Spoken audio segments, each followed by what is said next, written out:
말씀 충만하십시오. 성령 충만하시기 바랍니다.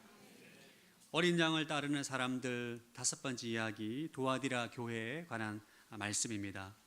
이 두아디라라는 지역은 에베소, 서머나 버가모 도시보다 규모가 작고 중요성이 좀 떨어지는 도시였습니다. 그러나 무역이 상당히 발달한 도시였습니다. 우리 지도를 한번 다시 한번 볼까요? 두아디라 위치가 이제 우리가 에베소, 서머나, 버가모 순서에 따라 이 두아디라 교회에 대한 주신 말씀을 함께 나누고 있습니다. 이 두아디라는 이 도시는 무역과 상업이 발달했는데 특별히 직조공업과 염색산업 그리고 금속 세공술이 발달했다고 합니다. 그래서 수많은 이 길드, 무역 협동조합이 형성되어 있었던 지역입니다. 사도 바울이 빌립보에서 이제 만난 여성의 루디아라는 여성이 있죠. 이 루디아의 고향이 바로 두아디라입니다.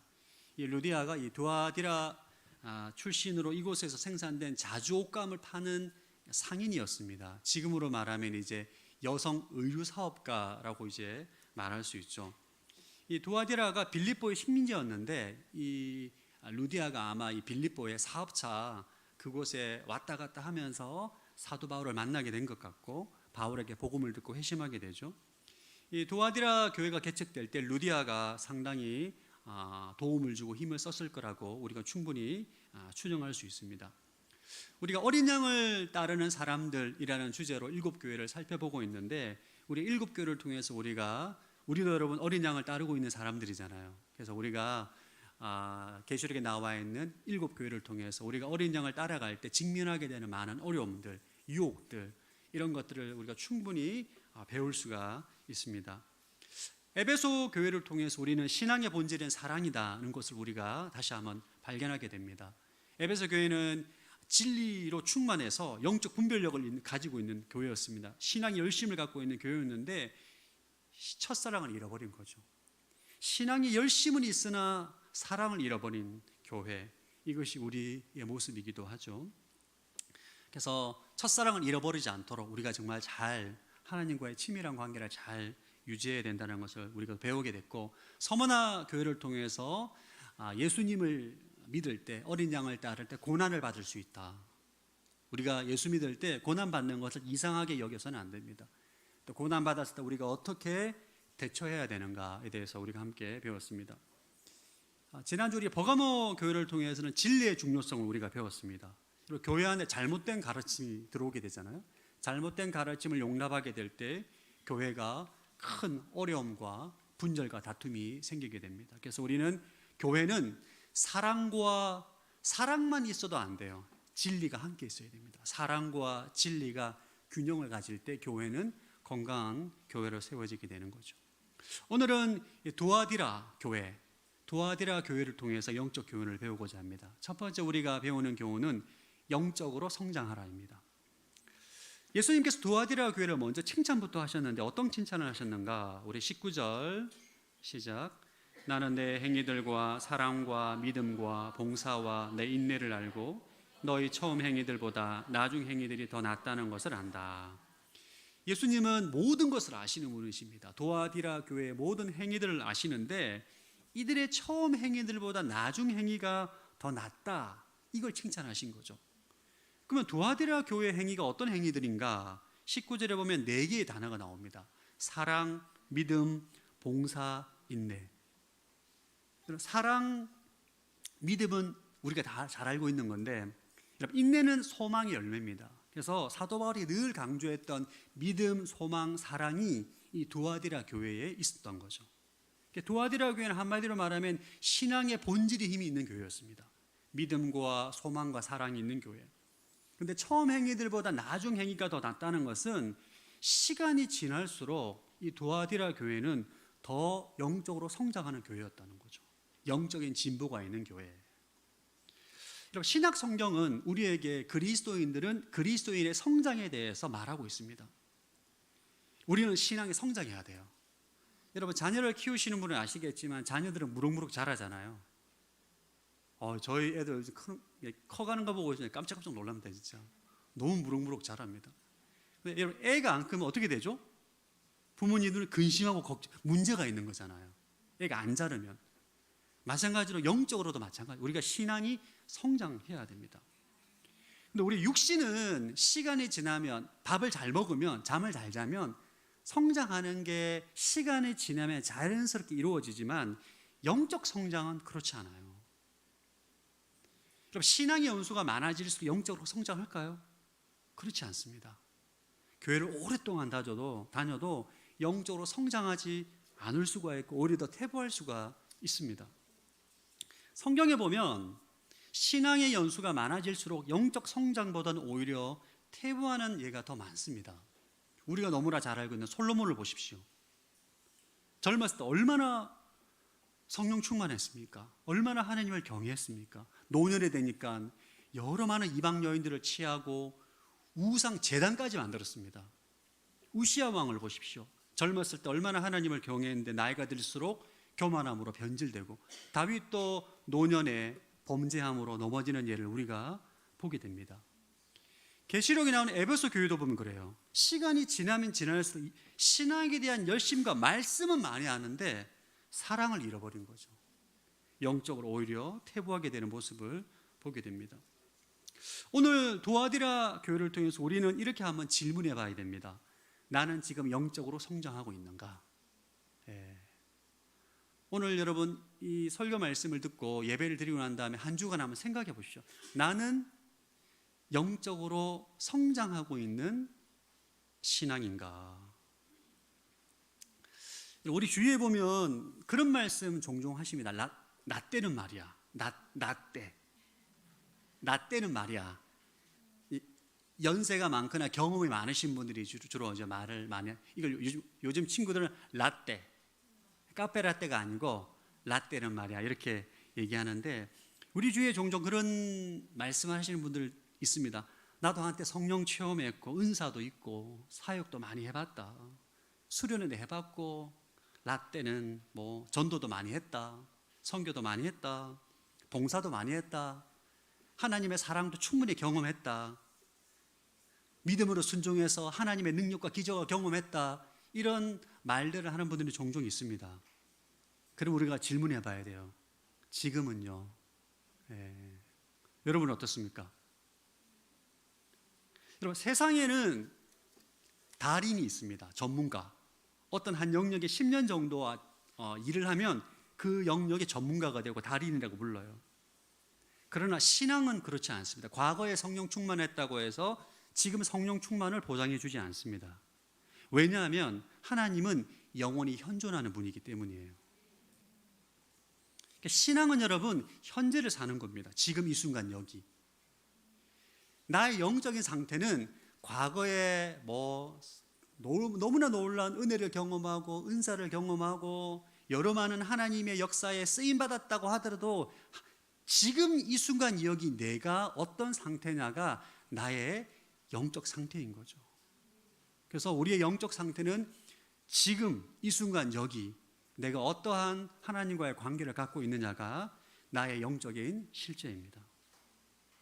여러분에게 질문 하나 한번 해보겠습니다. 한번 스스로 한번 소리내서 답하셔도 됩니다. 한번 제가 질문할 때 한번 여러분 스스로 한번 답해 보십시오. 여러분은 지금 하나님을 사랑하고 이웃을 사랑하고 있습니까? 지금 하나님을 온전히 신뢰하고 있습니까? 지금 주를 위해 섬기고 봉사하고 있습니까? 지금 하나님에 대한 소망을 가지고 인내하는 삶을 살고 있는가? 두아디라 교회처럼 영적인 성장을 하고 계신 분도 계시지만 어떤 분들이 영적인 침체 가운데, 영적인 무기력 가운데 계신 분도 계실 수 있습니다. 만약 그렇다면 우리가 뭔가 조치를 해야 되겠죠. 제가 아는 어떤 목사님은 자녀가 키가 안 큰다는 거예요. 그래서 키가 안 큰다고 해서 종합병원에 가서 검진받고 그 주사 맞는 게 있더라고요. 엄청 비싸요. 그 주사를 갖다가 막 정기적으로 맞히면서 애가 키를 키워야 된다고 막 정말 그렇게 기도하면서 정말 애를 쓰시는 분이 계셨습니다. 우리도 사실 좀 그래야 돼요. 영적인 성장이 만약에 멈췄거나 무기력하거나 퇴보가 된다면 우리가 정말 주님 안에서 영적으로 성장하기 위해서 애쓰고 노력해야 될 줄로 믿습니다. 영적인 성장을 하기 위해서 어떻게 해야 되는가? 사실 영적인 성장을 하기 위해서는 다양한 방법들이 있습니다. 다양한 경건 훈련이 있고 다양한 훈련들이 있는데, 궁극적으로는 하나님과의 친밀한 관계를 맺고 이웃을 사랑하고 섬길 때에 우리는 영적으로 성장하게 됩니다. 물론 그 과정 가운데 시행착오도 있고 상처도 주기도 하고 상처 받기도 하지만, 하나님을 사랑하고 이웃을 사랑함으로 실천할 때 우리는 영적으로 성장하게 되는 것이죠. 도아디라 교회에서 말했던 사랑, 믿음, 봉사, 인내의 관점에서 영적 성장하기 위한 구체적인 방법들을 몇 가지 좀 나누겠습니다. 여러분, 사랑을 성장시키기 위해서는 하나님을 깊이 사랑하고 그 사랑을 실천해야 됩니다. 사랑을 실천해야 돼요. 하나님과의 사랑만 온전히 누리는 것은 어떻게 보면 자기 스스로 속을 수가 있습니다. 하나님을 사랑하는 사람은 반드시 형제를 사랑하게 돼 있어요. 그러니까 사랑을 성장시키기 위해서는, 내 사랑을 점검해 보기 위해서는 내가 형제를 얼마나 사랑하느냐를 봐야 되는 거죠. 사랑을 실천해야 됩니다. 사랑은 표현하는 것입니다, 여러분. 마음속으로 난 정말 내 아내를 너무 사랑하는데 말하지 않아. 안 됩니다. 말하셔야 됩니다. 우리 교회 성도들 가운데 너무 사랑하는데 사랑을 마음으로만 하지 말고 표현을 하십시오. 할렐루야. 김밥을 갖다 드리고 쓰레기도 대신 치워드리고 그를 위해서 기도하고 그의 허물이 있으면 용납하고 용서하고 사랑을 구체적으로 실천을 하는 것이죠. 그때 나의 사랑의 크기를 알 수 있게 되고, 내가 정말 사랑이 부족하는 것을 자각하게 되고, 용납하고 용서하지 못해서 하나님께 엎드리게 되므로 내 사랑이 커지게 되는 것이죠. 믿음을 성장시키기 위해서는 여러분들이 하나님의 말씀에 순종하는 훈련을 해야 됩니다. 여러분의 믿음의 크기가 얼마냐? 하나님 말씀 앞에 순종하는지 안 하는지를 보면 알 수 있습니다. 우리가 근육을 키우기 위해서 운동하잖아요.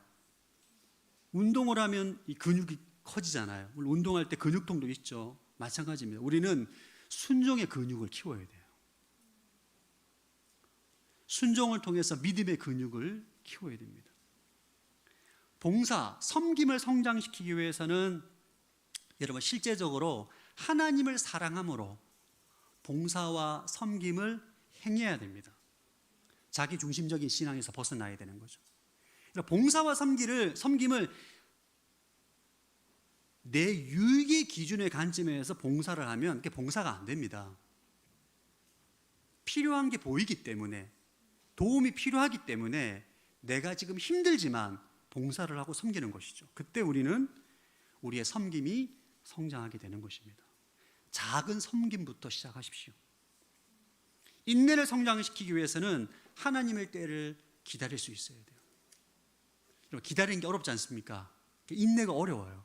인내하다 보면 낙심하게 되기도 하고 좌절하게 되기도 하고 원망하고 불평하게 되기도 합니다. 그러나 그것을 거부하고 모든 것을 협력해서 선을 이루실 하나님을 신뢰하고 감사하고 기뻐하고 기다리는 것, 이것을 통해서 우리는 인내가 성장하게 될 것입니다. 오늘 말씀을 묵상하다가 서산온누리교회가 영적 성장하기 위해서 무엇을 해야 될까 한번 묵상해 봤습니다. 제가 서산온누리교회 부임한 지 2달이 안 됐더라고요. 느낌은 거의 한 6개월 지나간 것 같아요. 왜 이렇게 느낌이 왜 굉장히 오래된 느낌이 들어요. 왜 그런지 잘 모르겠습니다. 제가 이제 교회 와가지고 우리 목회자들도 만나고 리더십들을 만나고 이제 교회 여러 자료들을 이렇게 분석을 해보니까 서산 온누리 교회가 어떤 교회인가 이제 분석을 해보니까, 제가 분석 이런 거 좀 잘하거든요. 회사 다닐 때 그런 일을 많이 해가지고, 이 서산 온누리 교회는 1:1 양육이 가능한 사람이 몇 명인 줄 아십니까? 깜짝 놀랐습니다. 1:1 양육이 가능한 분 80명이에요. 할렐루야.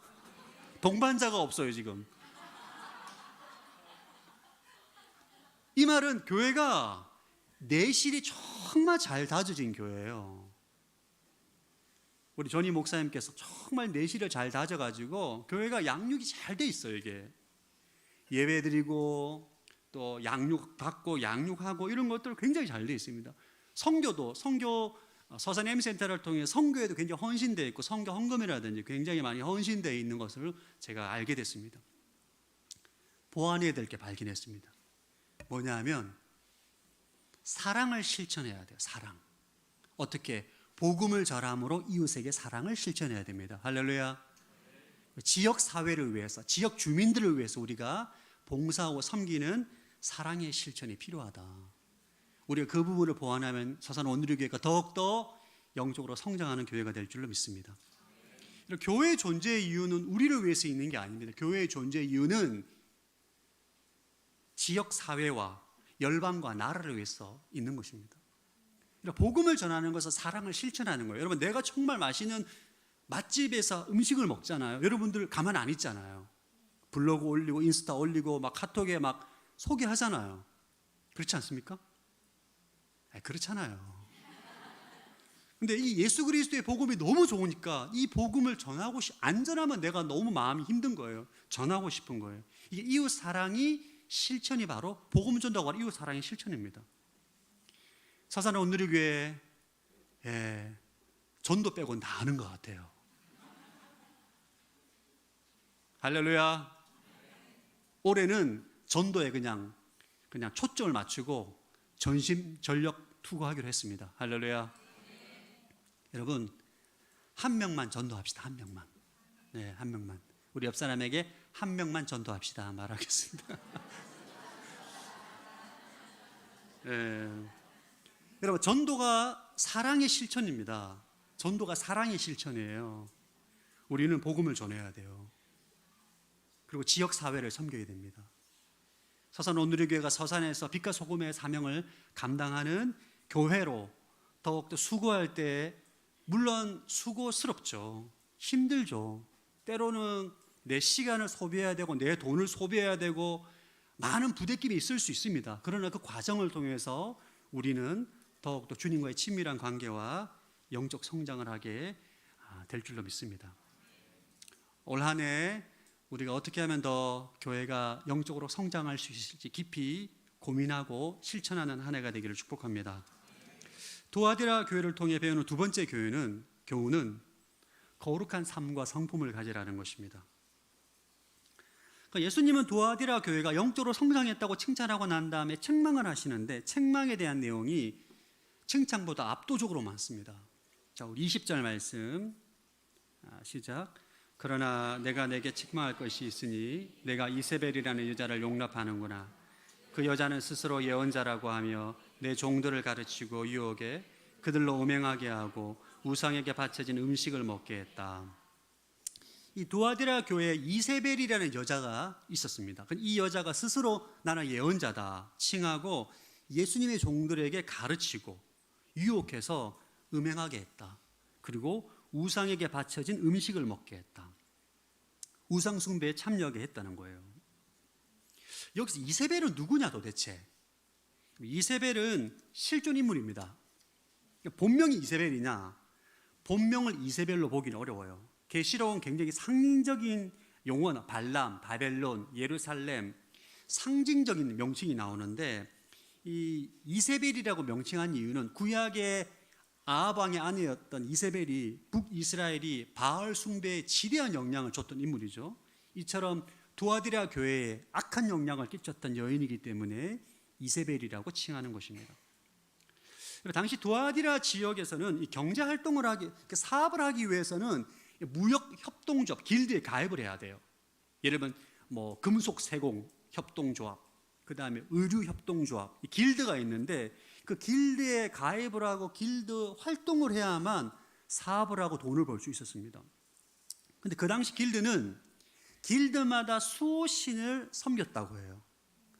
그러니까 다양한 신, 이 길드는 이 신, 저 길드는 저 신, 그러니까 다양한 신들이 있는데 다양한 길드들이 각자의 수호신에 제사를 드리고 우상 숭배를 하고 제사를 드렸는데 그 제사 의식에 항상 음행이 동반된 것입니다.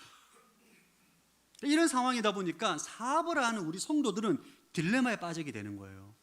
내가 지금 장사를 하고 거래업체와 연결해서 또 돈을 이제 오고 가는 행위를 하려면 길드에 소속이 돼야 되는데 길드에 가입을 하고 활동을 하면 그 길드 제사 의식에 참여를 해야 돼요. 우상 음식을 먹고 음행도 하게 되는 거죠. 근데 나는 크리스찬이에요. 하나님 믿는 크리스찬이에요.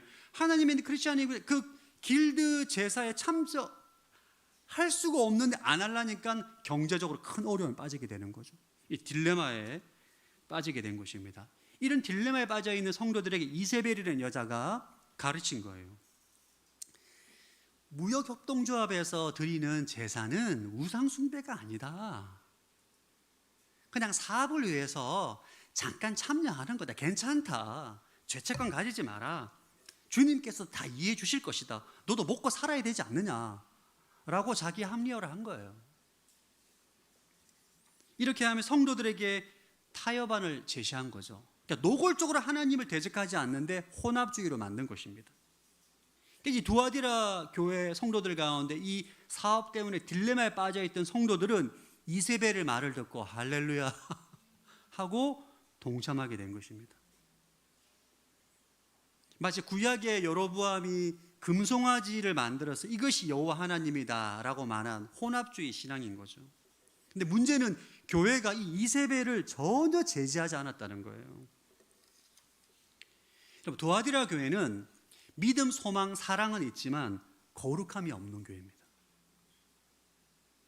막 하나님을 사랑하고 막 봉사도 많이 해요. 근데 거룩이 없어요. 순결하지가 않고 정결하지가 않는 교회인 거죠. 여러분, 살아있는 교회의 표징, 성령 충만한 교회의 표징 중에 하나가 바로 거룩입니다. 순결이에요. 여러분, 성령 충만한 교회나 성령 충만한 성도들의 삶에는 반드시 순결한 삶이 나타나게 되어 있습니다. 그의 삶에 순결이 없다면, 거룩이 없다면 문제가 있다고 봐야 되는 거죠. 저를 한번 따라, 거룩은 하나님의 뜻이다. 거룩은 하나님이 우리를 향한 하나님의 뜻입니다. 데살로니가전서 4장 3절 시작. 하나님의 뜻은 이것이니 여러분이 거룩하게 되는 것입니다. 곧 음행을 멀리하고. 여러분, 하나님의 뜻은 우리가 거룩하게 되기를 원하는 거예요. 순결하고 정결하게 되기를 원하는 것입니다. 성도의 거룩함의 가장 큰 적이 오늘 데살로니가전서 4장에 보면 음행이라고 나와 있어요. 음행과 거룩은 함께 할 수 없습니다. 동행이 불가능해요. 그리고 거룩은 하나님의 뜻일 뿐만 아니라 우리를 향한 하나님의 목적입니다. 에베소서 1장 4절 시작. 하나님이 세상이 창조되기 전에 그리스도 안에서 우리를 선택하셔서 사랑 가운데 그 앞에 거룩하고 흠이 없게 하셨습니다.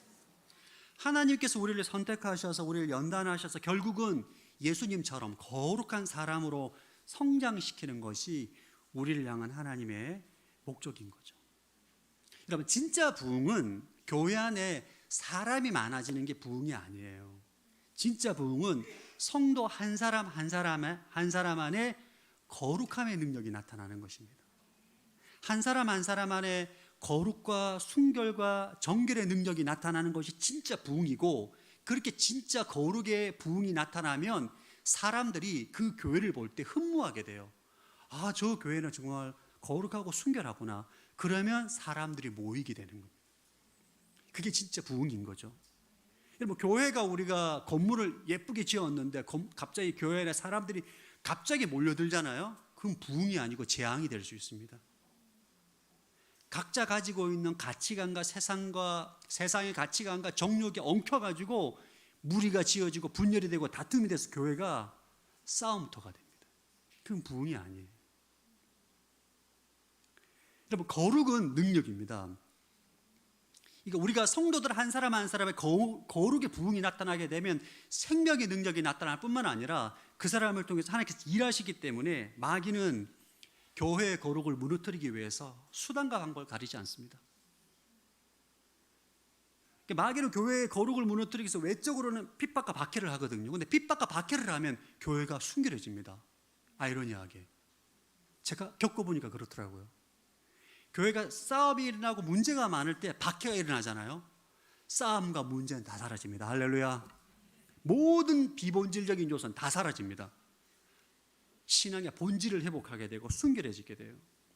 마귀도 이제 이걸 알아요. 그래서 마귀는 교회를 무너뜨리기 위해서, 거룩함을 무너뜨리기 위해서 무슨 전략을 쓰느냐, 오늘 두아디라 교회에 썼던 전략을 씁니다. 이세벨과 발람의 가르침을 통해서 죄로 유혹해서 무너지게 만드는 거죠. 거룩이 무너지게 만드는 것입니다. 그래서 우리는 타협하지 말아야 돼요. 사랑하는 서선 오늘의 성도 여러분, 여러분 삶의 현장 가운데 타협하지 않게 되기를 축복합니다. 세상과 타협할 때 거룩의 뚝이 무너지는 것입니다. 거룩의 댐이 무너지게 되는 거예요. 한 번만 하고 말지 뭐. 이런 유혹이 올 때 한 번 하면 두 번 하고, 두 번 하면 10번 하고, 10번 하면 100번 하게 되는 것이죠. 여러분, 우리는 정말 주님 안에서 거룩하고 순결의 능력이 나타나야 됩니다. 여러분, 그리스도인은 그게 능력이에요. 힘이 있고 돈이 있고 새가 많아서 능력이 아니라, 사람은 소수이지만, 사람은 적지만, 돈은 없지만, 힘은 없지만 그의 거룩이 있을 때 그때 하나님의 능력이 임하는 것입니다. 할렐루야. 우리가 사실 거룩한 삶을 살고 싶지만 우리가 살아가는 이 세상은, 이 바벨론과 같은 이 세상은 너무나 많은 유혹이 있습니다. 직장 생활하면서, 여러분 사람들과의 관계에 있어서, 여러 많은 영역에 있어서 진짜 많은 유혹이 있는 거죠. 이런 유혹 가운데 우리가 거룩한 삶을 살기 위해서 어떻게 해야 되는가? 오늘 말씀 가운데 주님께서 우리에게 알려주십니다. 우리 21절과 23절 말씀 시작. 내가 그 여자에게 회개할 기회를 주었지만 그 여자는 음행을 회개하려 하지 않았다. 보라, 내가 그 여자를 병상에 던질 것이며 그 여자와 더불어 가늠하는 사람들도 그 여자의 행위에서 돌이키지 않으면 큰 환난에 던질 것이다. 그 여자의 자녀들을 사망으로 죽일 것이다. 그러면 모든 교회가 내가 생각과 마음을 살피는 이임을 알게 될 것이다.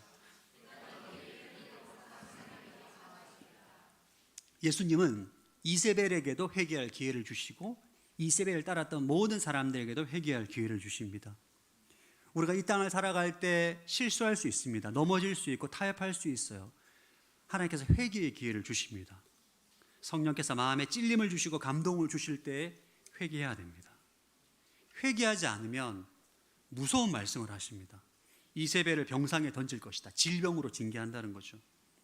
이세벨과 함께 가늠한 사람들도 회개하지 않으면 큰 환난에 던져지게 될 것이다. 그리고 이세벨을 따르는 영적 자녀들은 죽게 될 것이다. 여러분, 무서운 말씀입니다. 더 무서운 말씀. 너희의 행위대로 각 사람에게 갚아주겠다. 여러분, 우리가 여기에서 하나님의 징계를 당한 사람들은 다 우리와 동일한 성도입니다. 불신자들이 아니에요. 예수 믿고 구원받은 사람들입니다. 근데 거룩의 능력을 잃어버리고 음행과 우상 숭배와 같은 죄를 범하고 회개하지 않을 때는 너희의 행위대로 갚아주겠다. 이 말씀을 기억해야 됩니다. 우리가 구원은 믿음으로 받았어요. 그러나 우리가 행한 대로 예수님은 갚아준다라고 말씀하십니다. 이 말씀 우리가 기억해야 됩니다. 무서운 말씀이에요. 이 정도 괜찮겠지 뭐. 이건 이 정도는 괜찮겠지. 하나님 나 사랑하시는데, 나 하나님의 자녀인데. 여러분, 그런 말 안 통합니다. 우리는 세상과 타협할 때 자기 합리화를 말합니다. 이번 길드 그 예식에 참여해서 우상 제물 먹고 음행에 조금만 동참하는 거 성교 헌금을 해야 되기 때문에 어쩔 수 없다. 자기 합리화예요. 우리는 얼마든지 포장할 수 있지만 예수님은 다 생각과 마음을 살피시는 분입니다. 우리가 거룩한 삶을 살기 위해서는 훈련도 필요하고 깨어 기도하고 많은 것들이 필요하지만 그 중에 정말 중요한 것 중에 하나가 나의 모든 생각과 마음을 살피시는 그리스도 임재 가운데 살아간다는 것을 의식하는 것입니다. 행위대로 각 사람에게 갚아주겠다. 이 말씀을 암기하십시오. 내가 너희의 행위대로 각 사람에게 갚아주겠다. 이것을 정말 알고 믿잖아요? 그럼 우리 안에 두려움이 생깁니다. 내가 범죄했을 때 하나님께서 내가 행한 대로 갚아주겠다는 그 말, 예수님은 말씀한 대로 반드시 행하십니다. 악인들의 특징이 뭐냐? 이걸 안 믿는 거예요. 본인이 행한 악, 죄악 아무도 모른다고 생각하고 내가 이 죄악을 행해도 아무런 문제가 없다라고 믿는 것이 어리석은 인생인 거죠. 우리가 잘 알고 있는 요셉, 보디발의 아내가 끊임없이 유혹을 했습니다. 한 번 유혹한 게 아니라 끊임없이 지속적으로 요구를 했어요. 그 당시의 노예들은 주인들이 원하면 순종해야 됩니다. 그리고 지금과 같은 인권이 없는 시대예요. 그 당시의 노예들은 주인의 성적 놀이개였습니다. 그게 주인이 노예에게 요구하는 게 당연한 시대였다고요. 그러니까 문제되는 시대가 아니었습니다. 그게 뭐 윤리적으로나 뭐 도덕적으로 사회적으로 문제될 게 없는 시대였어요. 그 시대 자체가. 만약 요셉이 이 문제를 가지고, 요셉이 힘들었을 거 아니에요, 여러분. 요셉이 만약 두아디라 교회를 다니고 그때 막 이세벨에게 상담을 했으면 이세벨이 이렇게 얘기했겠죠.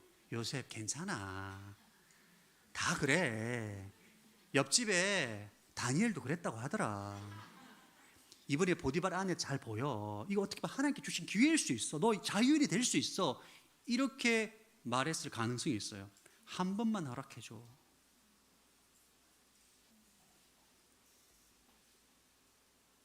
그러면 죄 짓는 거죠. 근데 요셉은 그렇지 않습니다. 내가 보디발의 아래 요구에 응하는 것이 하나님께 범죄하는 거다. 하나님이 다 보고 계신다는 의식, 하나님 나의 모든 마음과 생각을 다 감찰하신다는 의식, 이 의식을 갖고 있는 사람들은 범죄하지 못하는 거죠. 여러분 생각해 보십시오. 여러분의 삶을 24시간 CCTV로 대한민국 전 국민이 생중계로 보고 있다고 생각해 보십시오. 은밀한 곳에서 죄 지을 수 있겠어요? 못 짓습니다.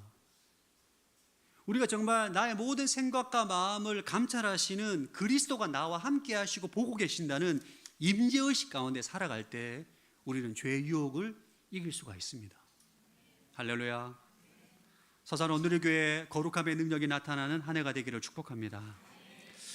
두아디라 교회를 통해 배우는 세 번째 교훈은 세상의 유혹에 흔들리지 말고 진리를 굳게 붙잡으라는 것입니다. 24절 25절 읽어보겠습니다.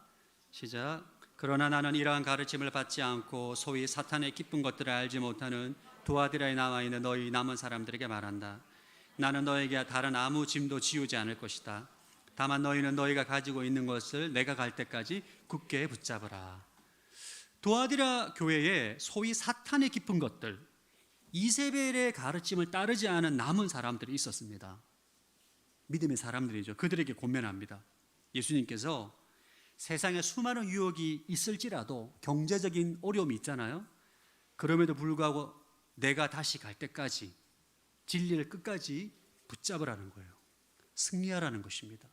그리고 너희들에게 이기는 자에게 상급을 주겠다 말씀하시죠. 26절 28절 시작. 이기는 사람과 내 일을 끝까지 지키는 사람에게는 내가 나라들을 다스릴 권세를 줄 것이다. 그분이 질그릇을 부수는 것 같이 쇠지팡이로 그들을 다스릴 것이니 그와 같이 나도 아버지에게서 그러한 권세를 받았다. 내가 또한 그에게 샛배를 줄 것이다. 이기는 자에게 다스릴 권세, 새하늘과 새 땅에서 다스릴 권세를 주실 것이고 샛배를 주신다고 약속하십니다. 이 샛별은 예수 그리스도 자신입니다.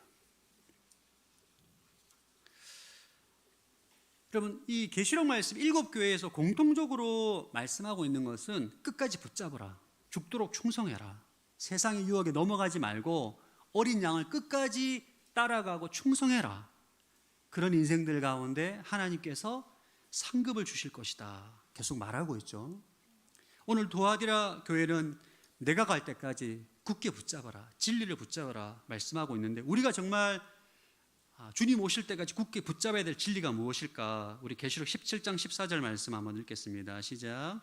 그들은 어린 양을 대적해 싸울 것이나 어린 양이 그들을 이길 것이다. 이는 그가 만주해 주시며 만왕의 왕이시기 때문이다. 또 그와 함께 있는 사람들, 곧 부르심과 택하심을 받은 충성된 사람들도 이길 것이다.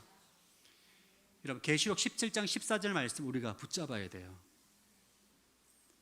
2000년 전 예수님 시대나 지금이나 예수님을 따르는 사람들은 조롱을 당하고 모욕을 당하고 때로는 비판을 당하고 때로는 경제적, 때로는 물리적, 때로는 육체적인 어려움을 겪기도 합니다. 세상은 끊임없이 발람과 이세벨과 같은 사람들을 통해서 우리를 유혹하죠. 그때 우리가 끝까지 어린 양을 붙잡고 나아갈 때 우리가 반드시 이기게 될 것이라는 확고한 믿음이 있어야 돼요. 여러분, 사실 저는 안 믿는 친구들이 많거든요. 제가 24살 때 예수를 믿었기 때문에 지금도 대학교 동아리 친구들 만나면 정말 만나기 너무 힘듭니다. 진짜 말만 하면 욕이고 너무 세상의 말들을 많이 하기 때문에 만나면 머리가 아파요. 그리고 만나면 좀 걱정이 막 자꾸 쌓여요. 막 듣다 보면 제 마음이 막 믿음이 막 흔들리고 그래요. 너 그렇게 해서 어떡하냐. 이번에 서산 간다고 하니까 서산에 또 왜 가냐. 너 자천됐냐. 뭐 어떡하냐. 막 온갖 막 그 저주 섞인 말들을 막 카톡으로 막. 그래서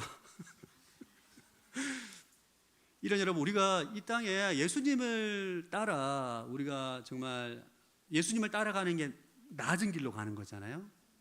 좁은 길로 가는 거잖아요. 이런 우리의 철학과 마인드는 세상의 가치관과 정말 대치됩니다. 안 맞아요. 하나님을 위해서 했는데 경제적으로 어려워. 야, 예수 믿는다고 뭐 땅이 나오냐, 집이 나오냐, 뭐 밥이 나오냐, 조롱합니다. 근데 평소에는 괜찮아요. 진짜 내가 어려울 때는 솔깃해요. 이게 솔깃해. 내가 컨디션이 안 좋을 때는. 그러니까 마음에 번민이 되고 마음이 의심이 들고 나 이렇게 하다가 진짜 나 어려워지는 거 아닌가. 이게 우리의 현실이지 않습니까? 믿음으로 순종해서 왔는데 돌아보니까 의심이 들, 다리가 끊어진 것 같아. 우리가 이러한 마음이 우리가 실제적으로 신앙생활하면서 느끼는 마음이잖아요. 내가 컨디션이 좋으면 괜찮아요. 그러니까 전혀 문제가 안 돼. 근데 진짜 내가 의심이 들고 마음에 어떤 번민이 있을 때 친구가 던지는 한마디, 그 한마디가 나의 마음을 요동치게 하는 거죠. 그럴 때 우리는 요한계시록 말씀을 붙잡아야 돼요. 부르심과 택하심을 받은 충성된 사람들도 이길 것이다. 어린 양을 붙잡고 그분을 따르는 인생, 비록 초라해 보이고 연약해 보여도 반드시 승리할 것이다. 우리가 이 믿음으로 사는 존재들이지 않습니까? 사상 오늘의 성도 여러분, 혹시 여러분 마음 가운데 의심이 들거나 낙심이 되거나 후회가 되는 마음이 든다면 다시 한번 이 말씀으로 여러분의 마음을 새롭게 하시기를 축복합니다. 반드시 승리할 것입니다.